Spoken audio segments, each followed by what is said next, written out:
Jordan. Thanks, I appreciate it. So you guys all got the journals. That's awesome. I'll start with just the inspiration there, and then share a little bit about my story after. So did mention I played Division I basketball at Texas A&M University. Got a chance to play with some pretty good basketball players: Alex Caruso, Chris Middleton. Even on the girls' side, Sydney Colson was there when I was there. Got a chance to really see a lot of high-level athletes. And myself, I was there. My freshman year, I got a chance to start early on.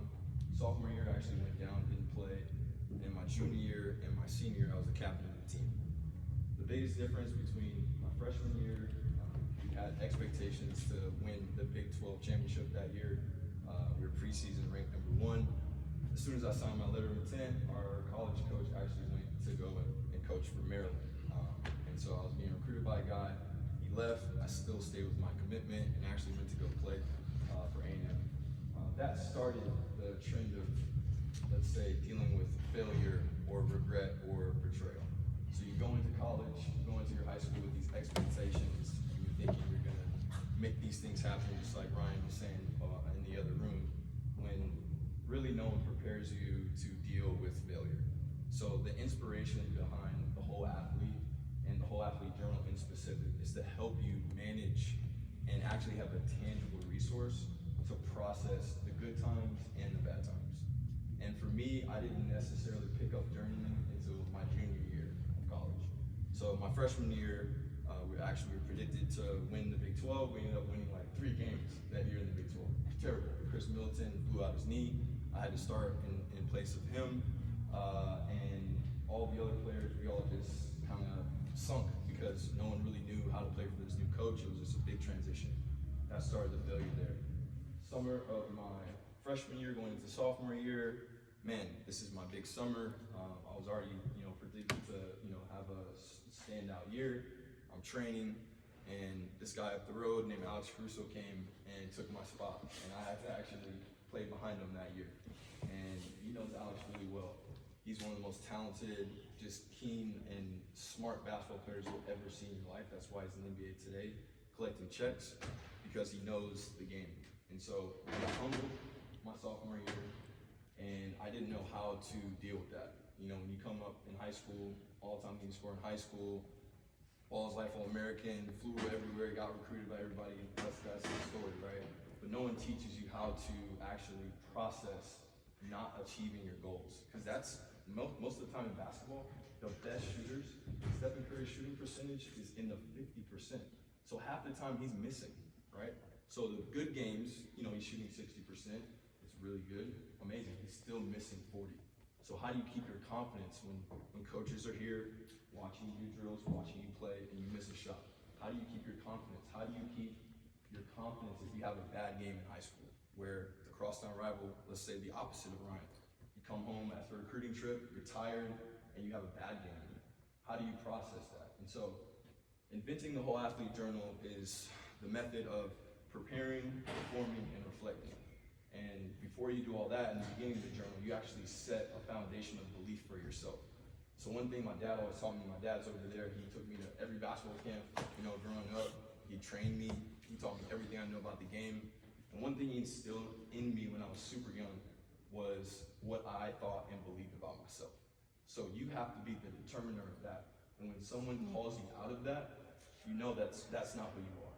So if you want to say, look, I'm a great 3-point shooter, I'm a confident player, there's affirmations in that book that you need to take time and actually think about. Don't just write down random stuff. When a coach or another teammate calls you out of that, that's actually coming up against what you set and wrote in stone about yourself. So that starts everything, your base of belief, of self-belief. So when you're not performing up to performance, or you lose a game, you look back at it. Who am I, right? Because that's the big question. What am I here for? I get asked that a lot when I go and speak or I go and talk to other young athletes. What am I here for? Why do you do this? And I know those answers because I have those written down in my own whole athlete journal. So that's the first part. The second part of preparing, performing, and reflecting. One of the big things in college, it just seems endless, is the practices. You wake up, you work out, you practice, you work out, you go to study hall. The schedules are absolutely insane in college. You're literally a robot. But one of the things that helped me process just being fatigued, having a bad practice, there's no such thing actually, unless you give your full effort. That if you don't give your full effort, that is a bad practice. So the preparing part of that is you actually set a goal for yourself. What's your goal for practice? So during those times when I was coming behind, or I was actually playing behind Caruso, and my junior year I got to play a little bit more, and senior year playing a little bit more. I had to learn to set a goal or set my sights on what am I trying to achieve in practice. It may sound corny, but before you go into a practice, what's your goal? I want to make every shot in every drill. I want to, play with good energy. I want to remember all my plays. I want to encourage my teammates. Just simple stuff like that. It doesn't even have to be necessarily, making every shot. It can be just encouraging your teammates. If you have that as your base and going into practice, whether you miss a shot or make it, as long as you're encouraging your teammates, you know that's the goal you set for yourself. So you know you had a successful practice. So a lot of times we don't know what we're aiming for. We're here, obviously we're playing for college scouts, to be recruited, that's the goal, that's everybody's goal. But what's your underlining goal there? Are you trying to portray, are you trying to put yourself in the light of being a leader, being a shot maker, being the best defender here, the most athletic person here? What's your goal there? So setting that and preparing and actually knowing what you're doing is super important to have success, because I'll tell you what, success, like obviously is Ryan, getting money, that sounds good, winning games, that sounds good, but you have to define that. You define success because everyone else defines success differently. So it's something internal. So the perform part is, what you do. That's what you practice for, you hoop, you grind, that's the easy part, go out there and perform. But the next part I think is my favorite, and that's where we learn the most, and that's replay. So when you're reflecting upon your performance, whether it's in a game or in a practice, that's when you learn. Obviously, there's huddle out there, there's highlights, there's everything we can watch ourselves, all that stuff. But how did we feel in that moment? What are some things that we don't want to happen again? So for me, like, one of the times in college, just crazy story, like, I'm trying to think of the exact details, but I remember just getting dunked on crazy hard because I went for every block. I got dunked on so hard this one time by this guy named Patrick Young from the University of Florida. You guys may not know who this guy is, but he's like Black Superman, like literally the man of steel. He was like 6'9", like 270. I got dunked on him so hard because I got hit with a back screen and tried to go over it and jump and block the dunk, and I didn't realize it was Patrick Young because I wasn't focused, all right? So I reflected on that game saying, you know what? I don't ever want to be embarrassed like that on national TV ever again. So when I'm in practice and we're doing drills, I'm going to be focused on every time we do these back cut drills or these back screen drills. So I know when I get in the game, I can be the best defender out there. And that was my goal. I couldn't score like everybody, but I know I could outwork everybody on defense, and I could finish around and be athletic. So when you're reflecting on your performance, it's super smart because you don't want to learn, and you don't want to keep repeating the same mistake. That's like the biggest thing about playing at the next level is you can make mistakes, that's fine. But once those mistakes compound, that's when you're getting in trouble. That's when you're not going to play, even at the high school level, but especially in college and especially in pro. I didn't get a chance to play in the NBA. I played in the NBA G League. My story grew up in Flowermont, Texas, like a super suburb of Dallas, Texas. Dallas is a little bit bigger than Helena, Montana, but being here, looking at the sky, now I know why it's called Big Sky Country. It really is beautiful here, but my story, coming out of high school, had a chance to pick, basically any school in the Big 12, a little bit in the Pac-10, chose Texas A&M to stay close to my parents, had good friends there already.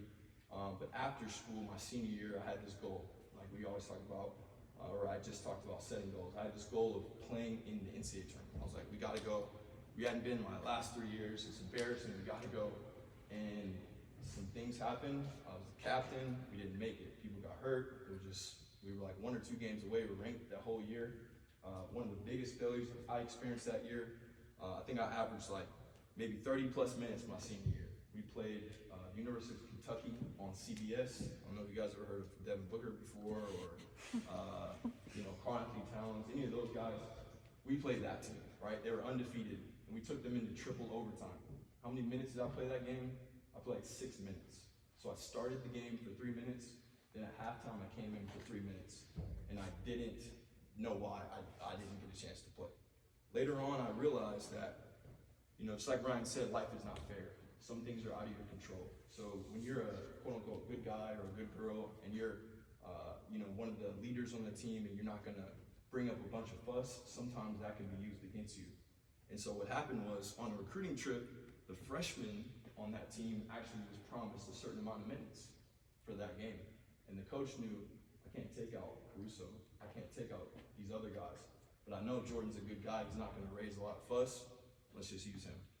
So life is unfair sometimes. Like I literally didn't even do anything in the game. I just stepped in 3 minutes, got to stop, made a layup, oop, you're out quick. Okay, random. Same thing happened in the second half. So that night, I called my then wife and girlfriend at the time. I said, you know what? I think I'm done playing basketball. Like, this is crazy. If things like that are out of your control, I think I don't want to play this game. And so my senior year, I finished up. We ended up losing the SEC tournament, and I didn't have the strength to deal with that failure. I still processed a little bit better, journaling and all that, but I didn't ask for help. I didn't call my dad and tell him how I felt. I didn't talk to my friends. I let that all fester inside of me, and I didn't ask for help. And so I actually went and worked in corporate America and worked for 2 years and felt miserable, but I enjoyed a little bit of it. But God has a very interesting way of working sometimes. I actually worked right next to the American Airlines Center. That's where the Dallas Mavericks play in Dallas. And I would see people pile in every night, and I'm like, you know what? I think I can still play. I think I can still do this thing. And so I would actually, during my lunch breaks, go and train up the street at a gym. So I started training, got back in shape. Then later on, after my second year out of college, I went to an open tryout that's similar to something like this. There was like 500 people there in Austin, Texas, one random weekend. And they were all looking at people who could potentially make the team. Just to let you guys know, like, that is a cash cow kind of deal. They're normally not taking people, but if they do see somebody that stands out, heck yeah, they would love to bring them on the team. And so just that day, I happened to stand out. So I got invited to come to training camp. The Austin Spurs ended up making the team, ended up playing well, ended up winning a G League championship the first year I was there. Second year, got a chance to play in the summer league, got a chance to play with Josh my second year. And, I stopped playing just recently, but, I got a chance to be a pro, and that was one of my goals growing up for the longest is, I can wear an NBA jersey or be a pro, get paid for it. Went to go play in France, played in China, played in Israel, played all over the world. And the one thing that I'll say to you right now, the last thing I'll say before any questions, is it's funny what Ryan said about one of his favorite memories, is about being in high school. We don't know how precious these moments are, and we hear it all the time. I was in y'all seats, trust me. I went to the camps, I went to all the workouts, all that. They always say, hey, this is your moment, make sure you do it. Well, here's what I want to tell you, have fun, okay? Have fun, because I'm not saying this is the best it's ever gonna get, but I'm telling you, this is a moment where the pressure is there, but the pressure isn't real. The pressure is about what other people have expectations for you. The pressure that you can put on yourself is, what are your goals? What are you holding yourself as a standard? And are you having fun? Those are the questions that you need to answer, because what's gonna happen, especially college coaches, they're actually gonna see if you're not having fun. They can tell if it's just something your mom and dad drove you down and you're just here, and it's gonna come through how you play. There's only two things, especially in hoops, I can explain it, but in any sport, there's energy givers and there's energy takers. And it's very easy to see who's taking energy. And those are normally the people that don't want to be there. They're not having fun. And they feel aimless. But the energy givers are people who want to be there. They have a smile on their face. They're dapping people up. They're listening. They're attentive. And that's the type of energy that will get you guys a scholarship, will get you guys recruited to a college. So I just wanted to share that with you guys. The journal is a tangible resource for you to work through the whole season this next year. Whatever you end up doing, if you want to get another one, wholeathletejournal.com, shameless plug. But I'm telling you, this journal is something I really wish I had as a kid, because it really would have helped me combat a little bit more of the struggles that I had in high school, in college, and pro comparison game. Because I realized this battle is just you versus you. That's really what it is. The social media stuff isn't real. You are the only inhibitor, which means you're the only defense that you really have in this life. How far you go is between this year and this year. It's your brand. All right. So thank you guys for your time. I really appreciate it. If there's any questions, feel free to ask. Really? All right. How did you work on navigating the recruiting process when you were in high school? Yeah, good question. I didn't do a great job, I don't think, but I committed to Texas A&M when I was 16, when I was sophomore, because I actually didn't like getting all the calls and getting all the attention. That first summer as I was getting recruited, I was like, you know what, let me just pick a school and just focus on other stuff. Knowing now though, what I know, I would take all the visits, I would ask all the questions, I would get all the gear, I would go to all the I would do all the dinners, I would do everything. I would actually soak up as much as I can. Don't close a door until it's that final decision. Leave everything open, have all your lists of pros and cons, and take all the visits you can, listen to all the coaches. And the second thing is the decision has to be yours. So my decision to commit early, to sign, that was my decision, that wasn't my dad's decision. So if people are putting pressure on you because they may be getting money or this is something that's closer to home, if there's a better opportunity that's not as close to home, they need to take that opportunity. And so I would just say, take all the visits and make it your decision, not everyone else's. Great question. How do you balance, writing attainable goals, but also trying to write goals that push yourself to, get to that next level? Yeah, that's a great question. I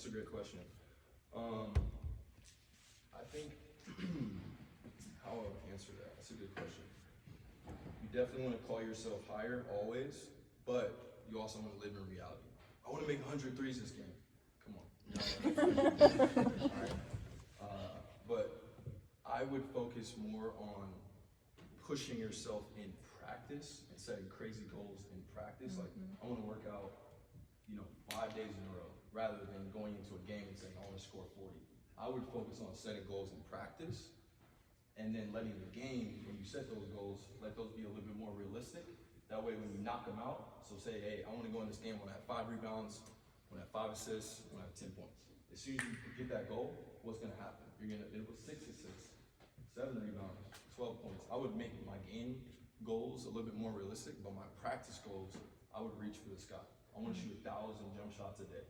I want to make 1,000 hook shots or layups. I would set my practice goals to be kind of unattainable, and like I say, shoot for the moon, fall amongst the stars kind of thing. Cliches were cliches for a reason, just as Ryan said. I was really inspired by his speech, by the way. I feel very inferior to talk after him, but I do think what he said was true. When you hear those cliches, don't just brush them off. There's actual truth there. So I would set goals that are attainable for the game and almost unreachable to push myself for practice. That's what I would say. Anything else? Any other ones? So this is such a unique camp for the kids in Montana because they never see anything like this. What advice would you give the athletes on how they can stand out and utilize their talents tomorrow as they step on the floor? Yeah, that's such a great question too. So being in the G League open trial setting, going to camps just like this, I think the number one thing, I already mentioned it, is what kind of energy are you bringing?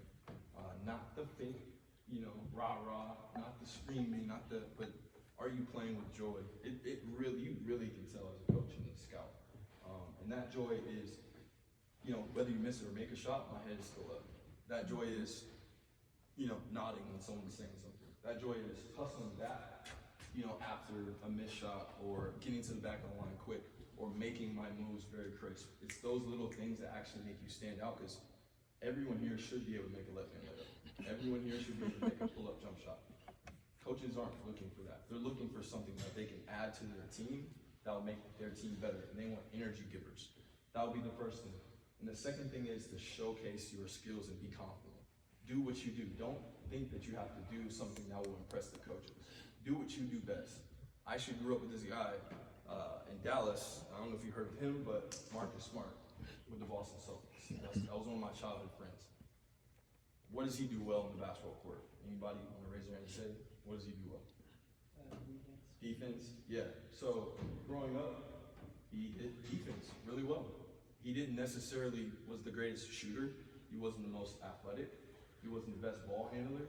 But every time on the court, he would slap the floor. He would stay low. He would guard the other team's best player. He would get rebounds that seemed unattainable, and coaches loved it. And I was sitting there like, man, I'm a better shooter. I'm a better defender. Like, I was always comparing myself to him. But you know what he had? He had that intangible spirit about him. And even if that's not you, what I'm saying is what you do best, do it well. If you're a shooter and you get an open shot, shoot that thing. Let it ride. Because coaches already may know who you are, and if they don't, if you're wide open, you look like a shooter, you can shoot good in practice, but you hesitate in the game, that's a no. So what you do well, just do that and explode and be confident in what you do. Now, if you're not athletic, going up and trying to dunk on somebody may not be the best idea here. Maybe a floater, you know, maybe a strong stride stop layup, you know, will be something that will actually be like, okay, they know their limits. But what college coaches are looking for are not finished products. I've talked to coaches like all over, and they're looking for people who are teachable, moldable, and looking for someone who still has room to grow. And when you still have room to grow, that usually just stems from your energy and your ability to have a self-awareness that, hey, this may not be my strength, these are my strengths, and I'm gonna stick to these. So I would say that.